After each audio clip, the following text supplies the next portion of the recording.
The housing sector in Ghana has been predominantly dominated by what critics say is pure price gouging.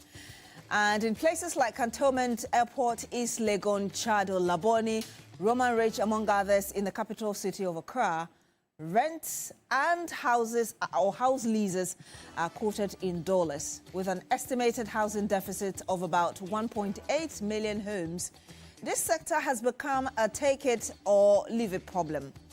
Now, this is also despite Ghana's laws, which are clearly against any sort of transactions in foreign currency. So why has the country allowed this to persist?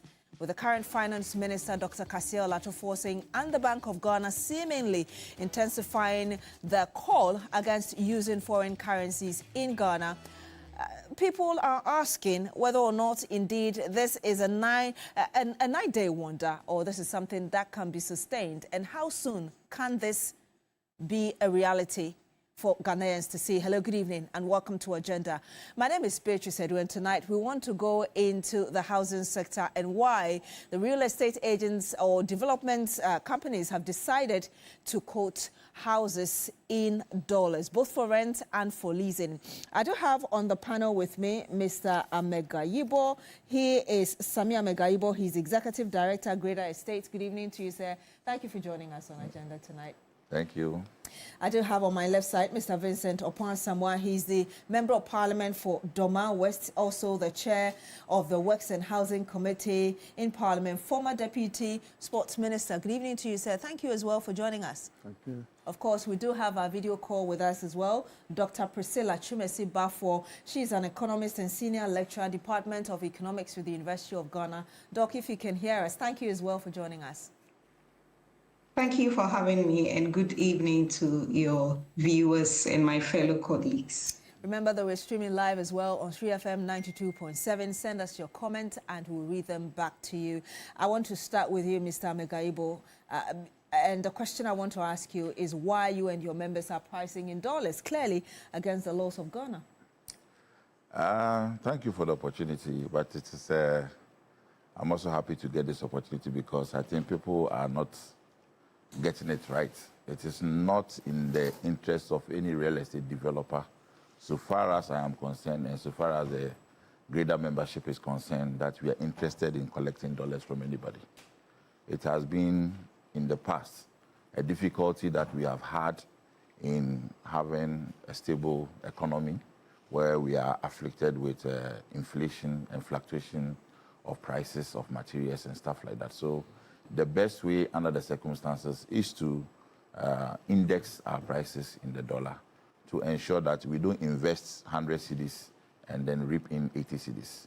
We are in the business of manufacturing of houses. I call houses delivery as manufacturing. And this product doesn't happen within 24-hour or 48-hour cycle. It takes a long time, and we have had issues where in a particular project or in a cycle of a particular project, you start and you are buying cement, for example, at 40 cedis at the foundation level. When you are at the floor level, you are buying it at 60 cedis. When you are plastering, you are buying at 80 cedis. And this is very difficult to manage within that cycle of delivering that product. So this has been the only way we have been able to maintain that momentum and then be able to stay with the relationship with our clients. Because you can't go back asking, oh, I started with you at this price.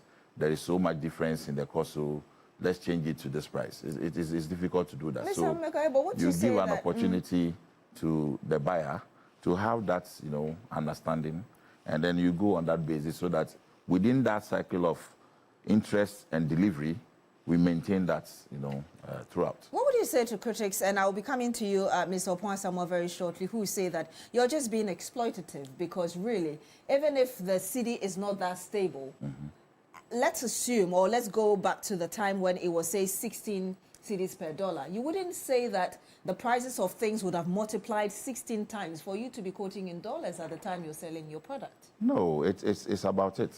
Most of the inputs of houses are imported. That is the unfortunate thing.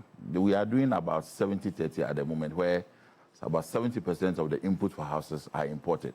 And so far as they are imported and the importation is dollar-based, we don't use CD to import, we use the dollar. And so we go to the bank to go and make these transactions, and you pay the CD equivalent to make the dollar available to be able to get these materials. Even when you are importing yourself, you do. When you are relying on local suppliers, the same thing. They keep changing their prices, as and when they think it is necessary. And that is the only way you can stay afloat, to maintain a relationship with your clients, so that you don't have that problem of going back to go and ask for more money arbitrarily. Mr. Pansama, you heard Mr. Megaibo just right here. As chairman of the Works and Housing Committee, do you find these explanations tenable or acceptable? The issue is that we have the laws to protect consumers, but we are not enforcing the laws. These are the problems. All the issues that we raise are germane, but we have to also work it within the confines of the laws of the country. And we have institutions there to ensure that these laws are not flouted. But because no one is implementing any of the laws, you go around and all these problems that we are enumerated, if we have regulatory institutions that are doing the right things, I don't think we will be able to do that. In other jurisdictions, they also face similar situations, but will they flout their laws? No. So why is it happening in Ghana? That is the problem. We have the Financial Intelligence Center, and they have all the laws to regulate some of these activities. Why are they not enforcing it? I've always said that if you talk about good laws, Ghana, we have lots of excellent laws. But the problem that we have is that we don't use the law. We don't implement the laws. That is why Grida is saying this. So I believe seriously. I made mention of that. I'm just from Nigeria. Niger, in Abuja, you cannot buy anything. You cannot buy anything with the dollar notes. You go there, they'll ask you to go and do the exchange. They need their Naira.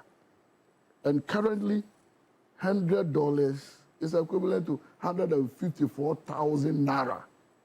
But they'll ask you to go and bring the Naira. You go and carry it. It's a whole load. The $100 is a whole load. But they would prefer to use that. Or you either use the POS. The digital platform. Even that one can serve as a regulated system for even the tax authorities. Because once you are going to buy and use the POS, the tax authorities can assess how much you sold those properties so that you can assess your tax liabilities. So I believe sincerely that the Ministry of Finance and then GRA and other institutions, Bank of Ghana, they should up their game. They should up their game. I'm coming to you, Dr. Priscilla. Your own thoughts. You've heard Mr. Megaibo there explaining the challenges and the reasons why real estate companies choose to price in dollars, and also the thought of the chairman of the Works and Housing Committee.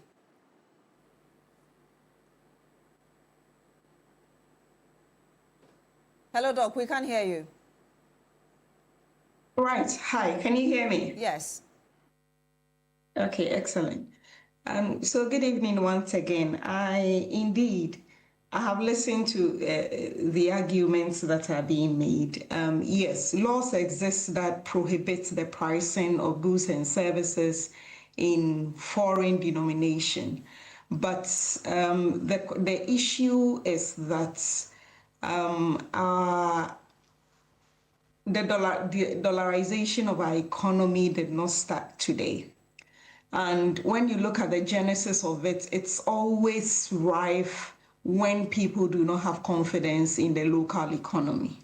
And so the construction sector is also part of it. And as indicated, the construction sector, when you look at what goes into construction in this country, a lot of it is heavily import dependent. We do not manufacture a lot of local commodities for construction in this country.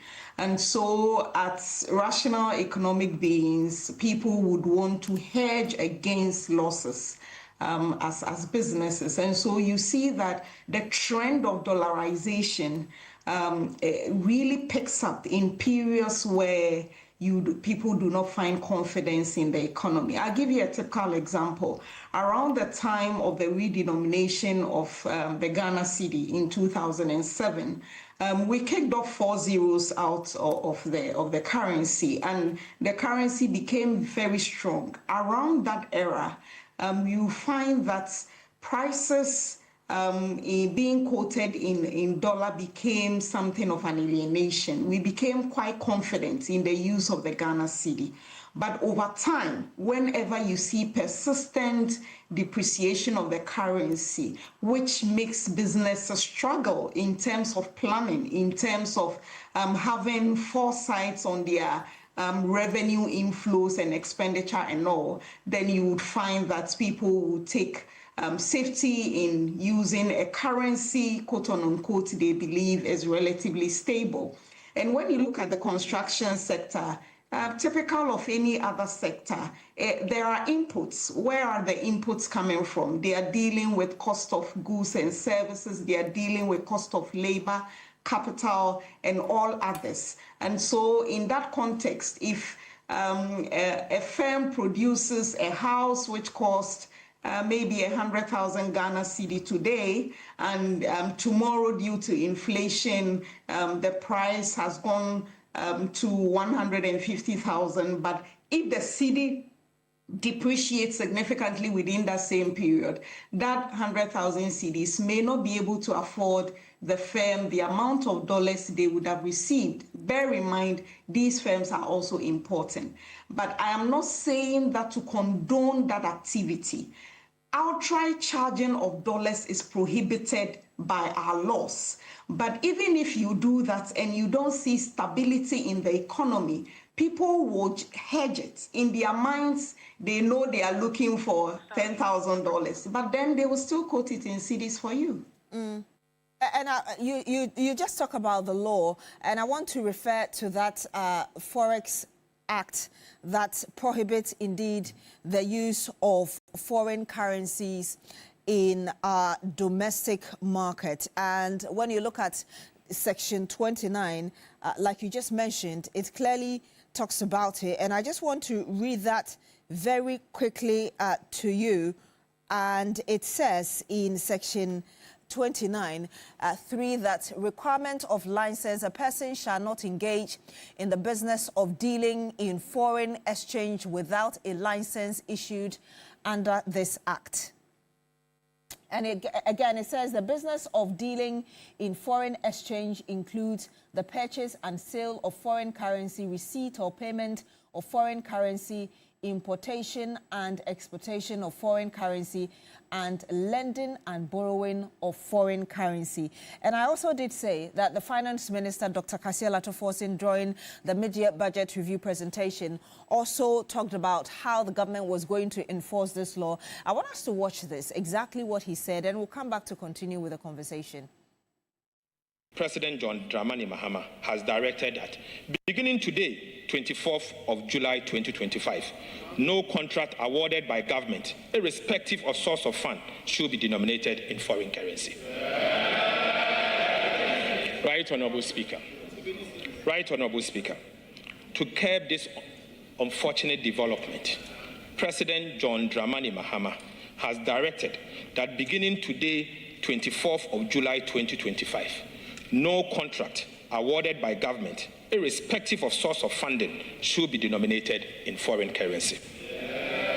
Mr. Speaker, we also want to use this opportunity to remind the public that per the Foreign Exchange Act 2006, Act 723, companies, institutions, and individuals are prohibited from pricing, advertising, receipting, or making payment for goods and services in foreign currencies in Ghana without prior written approval from the Bank of Ghana.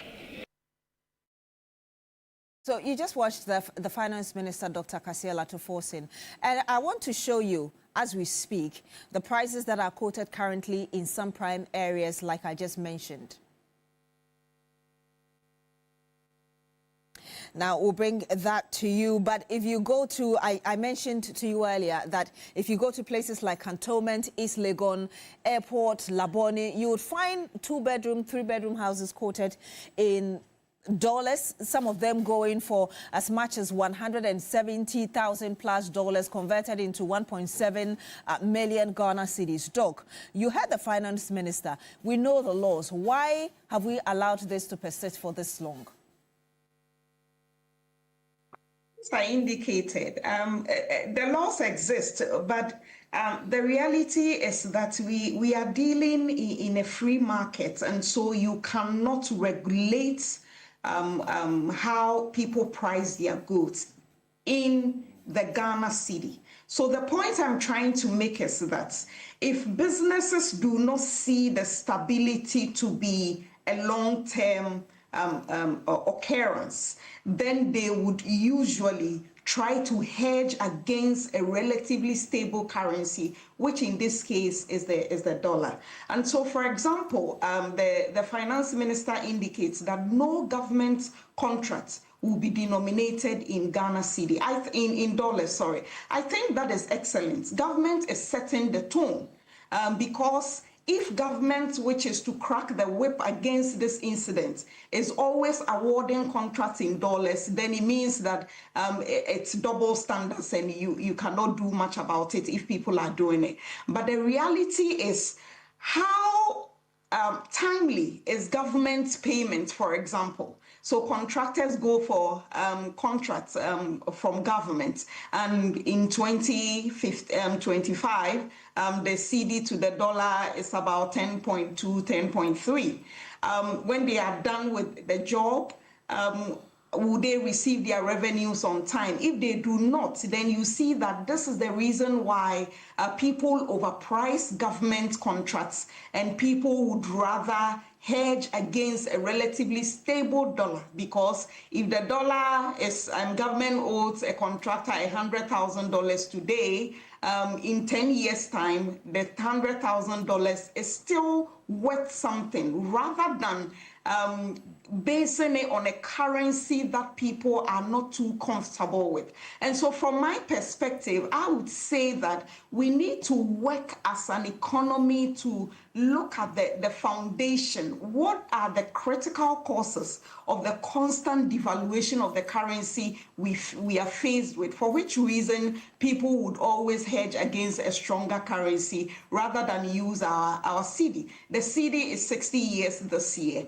And when you look at the trajectory of the performance of the currency, you see that it always goes through turbulent periods whenever there are slight external shocks here and there. And so for that matter, you realize that people are comfortable in pricing in dollars. As for the prime areas you are indicating, I believe that sometimes some of the figures they quote are outrageous.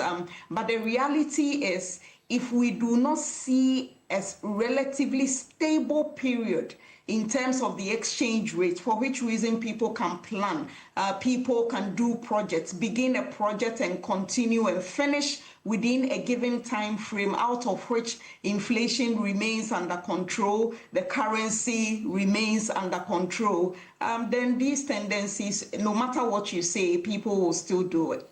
Mr. Opon-Asamoah, you're with the Works and Housing Committee, and I'm sure you heard the explanation of our economists on the panel. What can practically be done? Are these things the finance minister talked about realistic? Can they be implemented in any way? It should be. I believe seriously that, well, the entire system is dollarized, just like we said. We import most of our major items from outside the country. However, we all know that our currency is the cedi. So if we are looking at it, and then we always have to look at the dollar. In other jurisdictions, they also face similar situations. How do they deal with it? We have the laws, but whenever there are difficulties, then let's outline a law, and then we allow other things to come into play, like let's use the dollar because we don't want to incur losses. But when these laws were being made, all these things were factored. And currently, you look at the city, the strength of the city against the dollar. I think we are not doing badly. We are not there. At least we have some semblance of stability. So what are we doing? Are we seeing reduction in the price of the houses? Are we seeing the reduction? We are not seeing that. And we need answers to some of these things, even though it's too early. But I believe that once we are able to sustain it up to December, we have to, it should reflect in the prices of some of your products. Because to me, consumers are being shortchanged, if you ask me. Because most of the items that we import, there's a clear indication that the price of some of the things we import has come down because import charges and everything has come down. So why is it not impacting on your pricing? And I don't understand it, because the only factor may not be the city dollar. There may be other factors that should also impact the prices of your items that you sell in the market. But we are not seeing the difference. And I believe seriously that we can still quote the prices in cities, but not in dollars. It puts a lot of pressure on our cities if we continue to be pricing in dollars. So, and a lot of people are unable to even patronize your products as a result of the dollars that you are quoting. There's so much pressure to get that foreign currency before they can participate in your space. So we need to do something about that. It is not pleasant. And we need to do something about it. And I still believe that the ministry will still have to work very, very hard, because where we have gotten to, at least we need to start to enforce our laws a bit, so that at least it can bring some level of comfort. Mr. Megaribo, from where you say, what can practically be done to help with the situation? Because the other side of it is that sometimes we hear that, yes, you may quote in cedis, but you still peg it at the dollar rate. Yes, before I tackle that, I want to go back to the minister's comments on the matter. And as you heard him, he says, henceforth, no contract shall be. Yes. It means that government itself was participating. Yeah. I have been in the business of managing properties, and I've rented properties to government officials, and they pay dollars. We have all observed what happens at the harbor. Import duties are dollar pegged. So if they give you your duty and you are not able to pay, on time, you come back later, realize that they say no, they have to recalculate your duties for you. It's because government also is working against, losses. So it is something that all of us have been doing over the period. So if government wants to now take the matter by being certain examples so that all of us will follow, we will. But you see, what is happening right now, even when they were reading budgets, I just put it here also, when they were reading budgets in the past, you hear a lot of dollar quotes all over the place, and it's all for the same purpose. However, if you look at what is happening to us now, any real estate developer who has kept faith to that agreement of taking CD equivalent is at a big loss today. Nobody is saying that, unless anybody has changed his dollar price now also higher. But all of us who quoted or have used to peg our prices or index it to the dollar, it's still the same. We haven't changed the price in dollar. So if today the typical buyer needs less CDs to come and buy my property at $100,000 that I was selling in January, I am the loser. And I'll give you a typical example. I had a property that I'm selling, say, $100,000 as of January. Okay. As of January, that equivalent was 1.6 million Ghana cedis. Today, this same $100,000 is 110. 1.1 million. Okay. So the difference of 500,000, where do I get it from? I'm complaining or I'm worried about this because my other partner, who is the input supplier, the iron rod seller, the cement seller, has not changed his price on the market. But I am faithful to my clients, and I said, I told you before that I'm hedging my price against the dollar. So a year ago, I've already signed a contract with you that anytime you are paying me, you pay me the prevailing exchange rate. And that is the same thing they are paying to me today. Most of them are smiling because today it is for them. And I have to remain faithful by saying that this is what I promised you last year. This is what we signed as per the agreement. So I'm willing to take the same equivalent in cedis now. But what about my counterpart, the input supplier, the cement supplier, the iron rod supplier, the pipe supplier, who have refused to change their prices since we all started benefiting from the strength of the city? You're still here on Agenda on TV3. My name is Beatrice Adu. We're talking about pricing of houses in dollars and whether or not anything can be done about it. When we come back, we'll look at the way forward. Don't go away.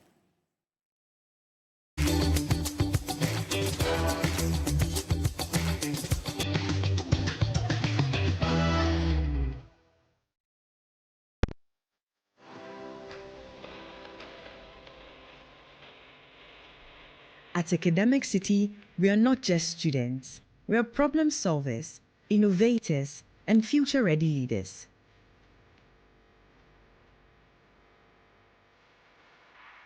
We power the future and create groundbreaking technologies ready to tackle real-world challenges head-on. In a world driven by technology, we shape the digital landscape, transforming challenges into opportunities. At the core of strategic thinking and decision-making, we thrive in the dynamic realm of commerce.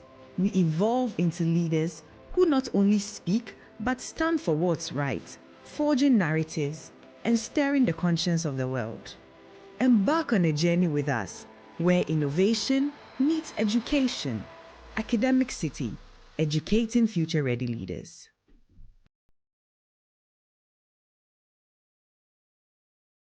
The news never stops. If it's not breaking, developing, the news lends itself to significant analysis, broad context through explainers, and the features that give stories more life. That's what we offer on Weekend Central.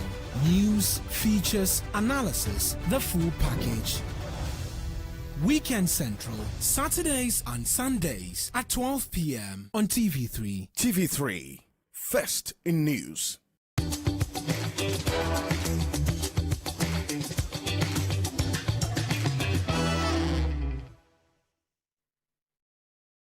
And you're still here on Agenda on TV3 with me, Beatrice Adu. Tonight, we are looking at dollarization in the housing sector, rent and leasing, and whether or not anything can be done about it, with the latest calls from the Finance Ministry and indeed even activities of the Bank of Ghana trying to let people know that it is still illegal for individuals to do business in dollars in Ghana. I do have on the panel with me Mr. Samia Megaibo. He's Executive Director at Greda Estate. I also do have a video call with us, Dr. Priscilla Chumesi-Bafo, and on my left side, I do have Mr. Vincent Opan-Samoa, who is the chairman of the Works and Housing Committee of Parliament. And I want to come to you, Mr. Opan-Samoa. I mean, each panel seems to have an idea as regards why what is happening in the country has persisted. Yeah. But from where you sit, we heard the Finance Minister and we've spoken about his earlier comment. What can be done to move away from what we are practicing now? I know Dr. Priscilla talked about the need to fix our foundation. What do we need to do aside from that or in addition to that? Just like my brother said about government itself should set a good example. If you get to our ports, even import duties are dollar denominated. So once we want to change, government will have to show a level of leadership. And for now, it has become so clear from the finance minister that we want to chart a new path where we move away from the dollar. Every issue we talk about dollar. So once government takes the lead, I think other stakeholders will also follow suit. And I'm looking forward, and I'm going to take the finance minister by his word. He should allow other state institutions to also ensure that we follow through with those promises that the finance minister made. And I believe that once we show that leadership, other institutions also fall in line. And just like my brother was saying, most of the 30% that he spoke about materials that are procured locally, are not responding to the strength of the city.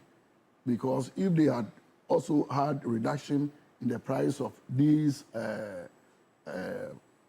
items like cement, like iron rods, and other things that are procured locally, if they have responded positively, and that will also impact on the prices. So we need to look at it. As a committee, we took time to even tour some of these cement manufacturing companies. We wanted to appreciate their concerns.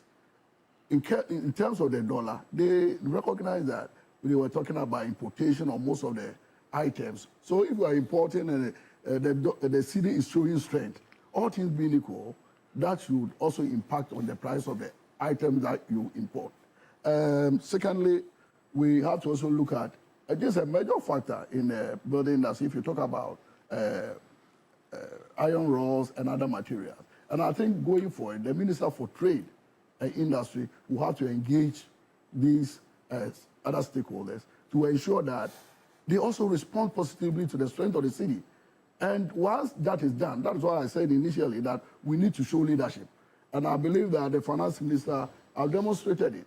The Minister for Trade will have to engage them so that we can see reduction in the price of some of these items, so that the grader and the other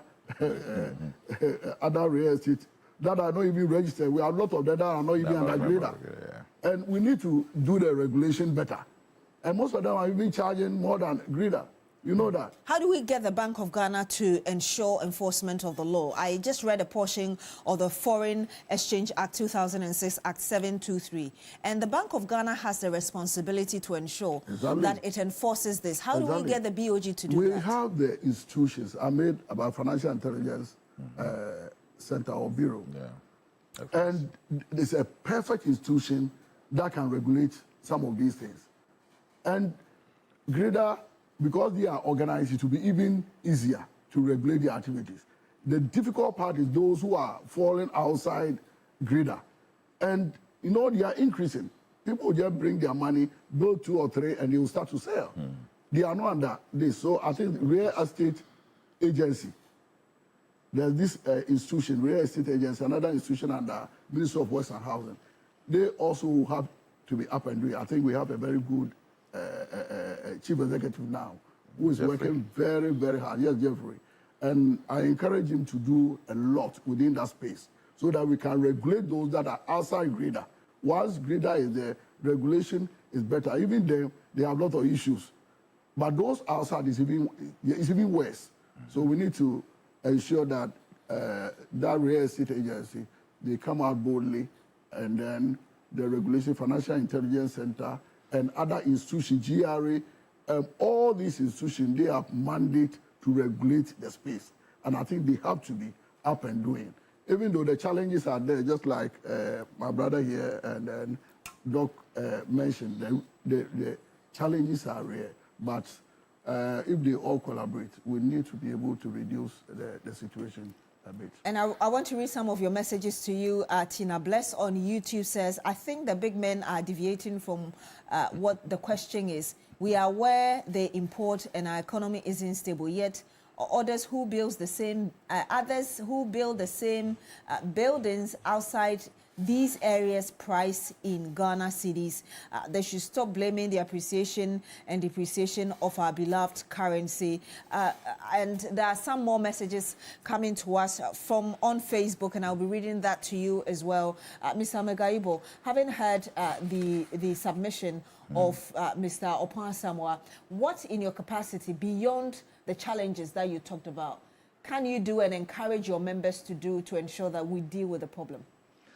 Okay, first of all, Honorable mentioned 2 organizations, REAC, Real Estate Agency Council. I'm a past governing council member, so I'm very much aware of what has been done and what Emmanuel Jeffrey has also come to meet and is working on. So that is one of the regulatory aspects of the sector, because it will get to a point where no real estate transaction can take place without reporting it and registering it. So it means that you'll be compelled to follow the rules, and then there will be nothing.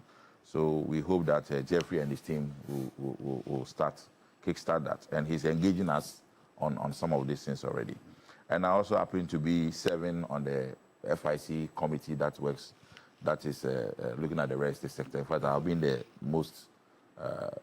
normal, regular person when it comes to engagement. So we are also very much aware of what FIC can do to regulate. Beyond this, we need to think much deeper. Apart from the laws that are beautifully enacted and on paper, we need to bring this thing to perspective and ensure that we are going by the law. They say we have to think outside the box. What is the reason why our competitors or other counterparts like the input suppliers not coming down when things have gotten better? I think the government has to be innovative. I'm not sure exactly what they can do, but they have to be innovative in approaching them and find a way to get them to change from what they are doing. There must be sincerity and fairness in business doing. And so consumer protection laws. Unfortunately, we have focused too much on protection on safety and quality delivery and forgotten about the fact that if somebody is cheating you, so you are also, competitively affecting you. So you admit that consumers are being cheated in the housing sector? I am being cheated when I'm going to buy iron rod. But what about the customer who is coming I'm saying that for the real estate developer, when they come to cheating, we are not cheating. I have told you last year that my price is so much in dollar. Pay me the CD equivalent when you are paying me. I haven't changed my price in dollar today. I am rather losing. Today, according to what is happening now, real estate developers are losing. I'm not too sure how the developers are managing it.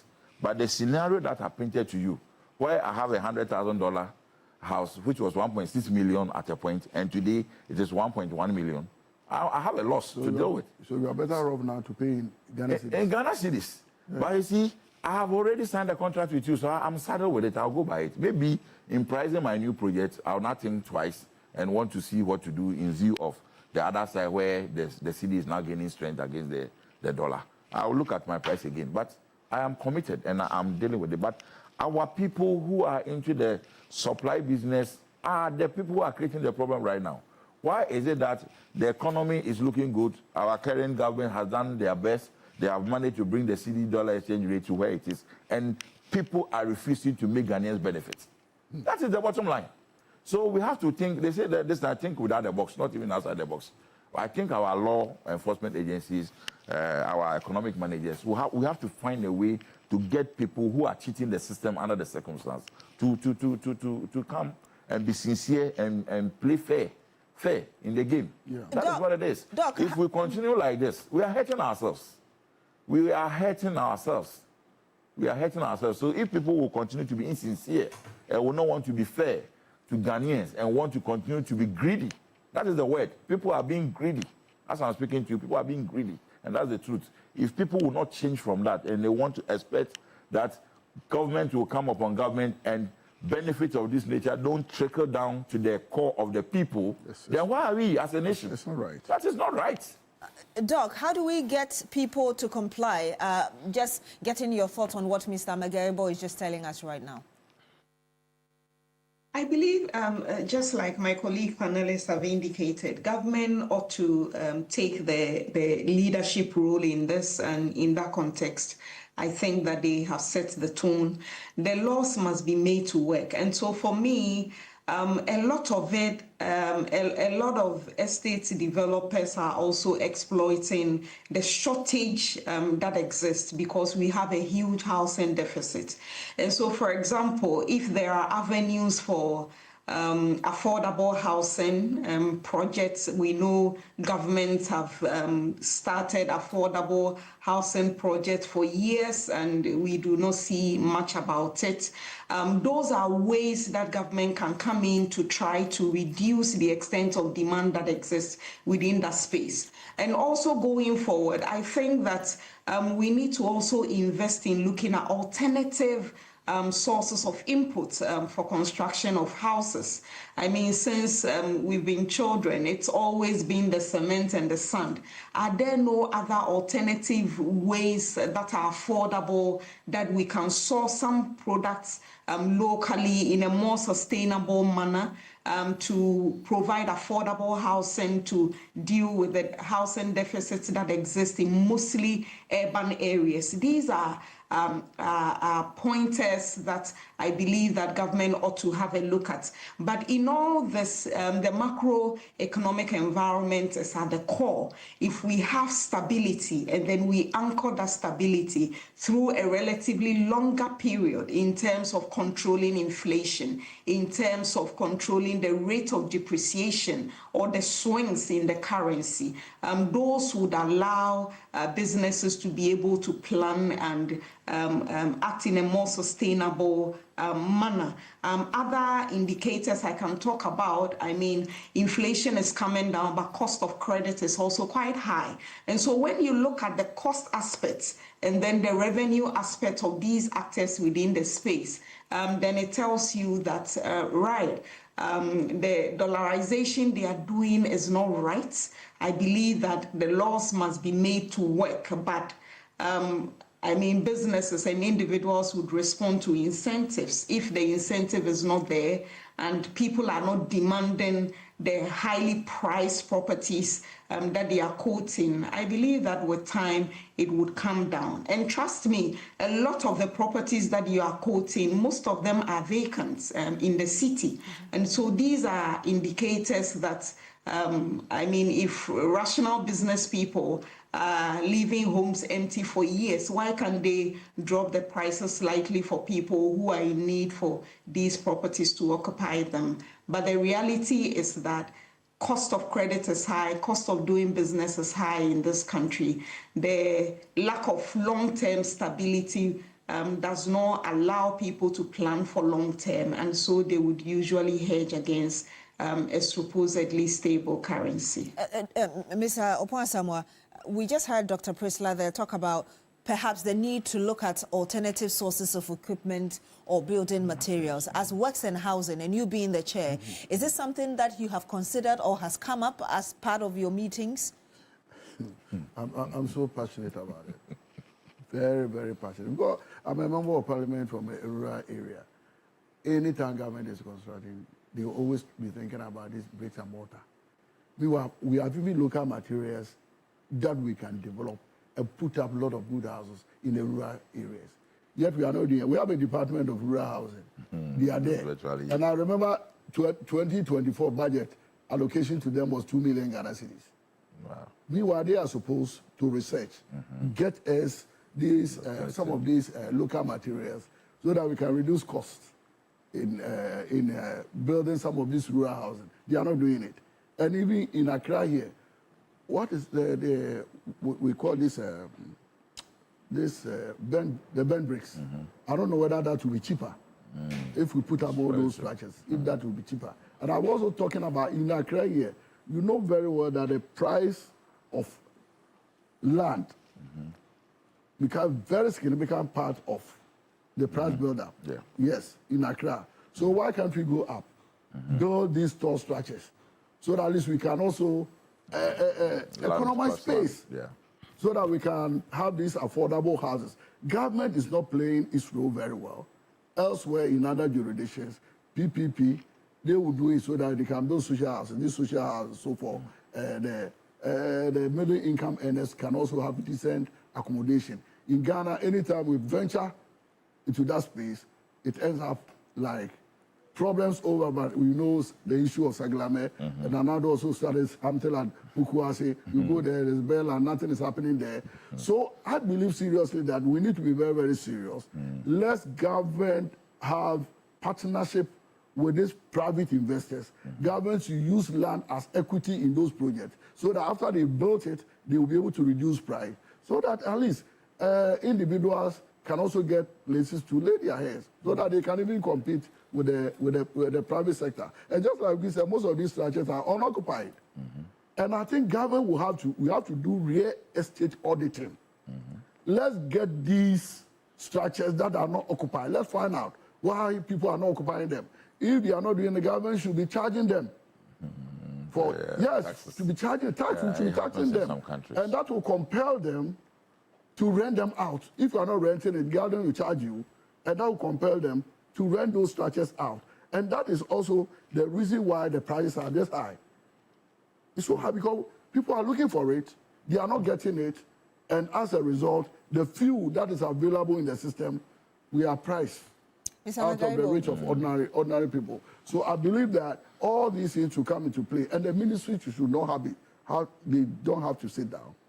There's a lot the ministry, especially my own ministry, West Housing, there's a lot they can do within that space. Let's do the security services and the MMDAs, the municipal and district assemblies, because most of these houses fall within their area of jurisdiction. Once they do auditing of these structures and people are not occupying them, then there should be some measures to find out who owns those structures, and we ensure that they pay some penalties for houses being unoccupied. And as a result, we'll get people to have accommodation. We'll get people to have accommodation. Ms. Amegaibo, one of the things that has also come up is the affordable housing bit. How do you expect the government to play its role to complement what private entities like yourself are doing? I think Honorable has put it bluntly. We haven't worked and collaborated effectively. We have engaged. I have been the executive secretary of GRIDA since 2009. And if I tell you the number of stakeholder engagement that I've attended to go and do discussion on how to make houses affordable, you won't believe it. But we have had several discussions, long talks, but never put into action some of the things that we decide as a nation. So if all of us want to start from where we have left off and continue, I think this is a perfect opportunity. We have research institutions that are building a road research institute, which I happen to be a past management board member as well. They've done a lot that they could share to the state and also private sector to embrace and use for housing, but it's not happening.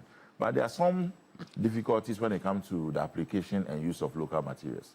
First of all, what is the definition of a local material? However, we are aware that mostly clay deposits are one of the major materials that you can call local material. But there's some dynamics in construction. The bench bricks, for example, that Honorable mentioned, it will mean that you need heat to fire. And the cost of heating is very expensive. Sometimes by the time you move the clay from where it is to where you want to place the material to use for the affordable housing, the cost of transportation may have defeated it. And these days, if you go and patronize local material, like some of these bricks that are on the market for us, you end up spending more than the conventional concrete blocks and things that we use. It is because economic of scale, it has become luxury to now using local material vis-a-vis what we know that is available now. So we need to work together. And then I also entreat the states to patronize the local materials themselves. How many projects is government doing that is incorporating some of these local materials into it? I passed through the new roundabout around UPSA, and on my right, I saw a police station that has been built with, I think, brick facing. I don't think they use brick for the whole thing, but at least it has been faced with bricks. And I find that structure very beautiful. If the Ghana police will adopt that model and build a police station with that model across the country, it will serve as a motivation for people who are developing residential buildings to use some of these materials. But you find government itself going abroad shopping when it comes to housing. They go and shop for prefabricated things that are not familiar with us. Instead of looking within and find out how we can build our own local material or local modular system, we don't. We go out there and shop from foreign countries and bring into this country. That is why we are not developing. And me as a businessman... You're blaming the government, but you admitted earlier that yourself, you also import. Yes, but I'm trying to explain to you why it is difficult sometimes for the businessman to go local. We've had issues where we have built with local materials, and then our typical Ghanaian person comes to the site, and he says that, Sebi, me better not acquire them because you have used brick. When we built Teshinungwa Estate, there was this particular model what we call hydrofoam estate, hydrofoam bricks. Yeah. The developer that used that hydrofoam bricks struggled to sell from the beginning. It was when later some people, took the risk, I'll call it risk, and bought them and realized that when you are in that building, when the atmosphere outside is so hot, and you are in that building, it feels cooler.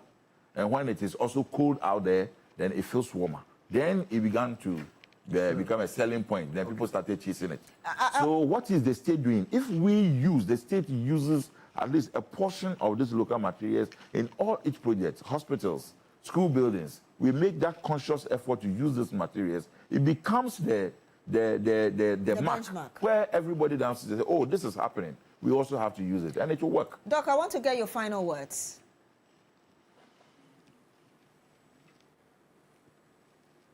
Right. I believe that the issue of dollarization, like I indicated, we can bring it to the barest minimum when we see a relatively stable currency with control of inflation and all the macro indicators. And I must indicate that it is not just the housing sector. We know that within the education sector, a lot of the international schools are also pricing in dollars. And you have a lot of politicians who are patronizing these schools and not complaining. So the reality really is that people over the years have lost confidence in the city, and how we build back that confidence in trying to build expectations, better expectations around the city is better. And so if that happens, I believe that rational actors would desist from pricing in foreign currencies and patronize the cedi. But the reality is that the cedi will be strong if, as a currency, it continues to hold its level as a store of value. Because in periods where you have significant fluctuation in prices, then it means that the currency no longer becomes a good tenant as a store of value. And when that happens, people would move into other currencies which, quote unquote, they presume to be better storers of the values of their wealth. And so in that context, that is when you find that dollarization becomes quite rife. But I must state,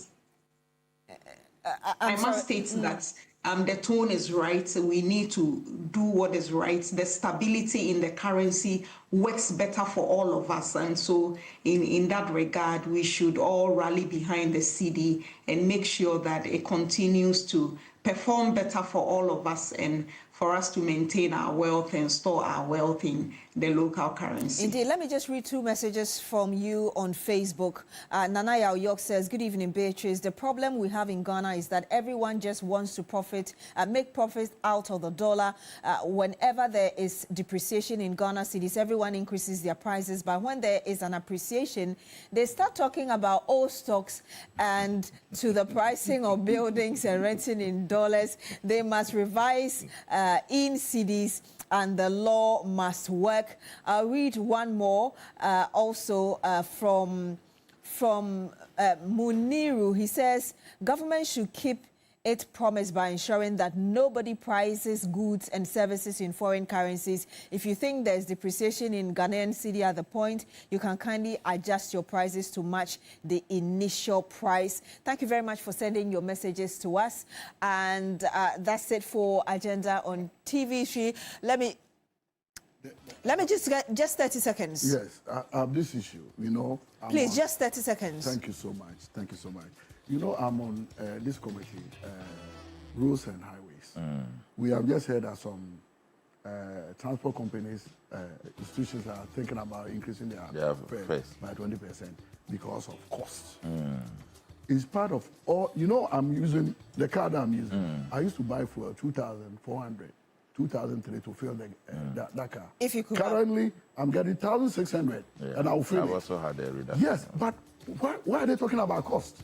It's part of order that, you know, it is just like what we are discussing. So you think it's unfair for them to increase prices? It is very unfair. And most of, if you are using this old car, look at the trotros in Accra. You are using these old cars. You don't want to buy fuel. Thank you. Thank you very much. We need to remove all these cars from the. Thank you very much, Mr. Vincent Opon Samoa. He's the Member of Parliament for Doma West and also Chair of the Works and Housing Committee of Parliament. Thank you for joining us on Agenda. Of course, we've had Mr. Sami Amagaibo, Executive Director, Greda Estate, and joining us. and Greda, and of course Dr. Priscilla Chumesi-Bafwo. She is an economist and senior lecturer, Department of Economics at the University of Ghana. My name is Beatrice Adu. Thank you very much for joining us on Agenda tonight. Join us again next week. Good evening.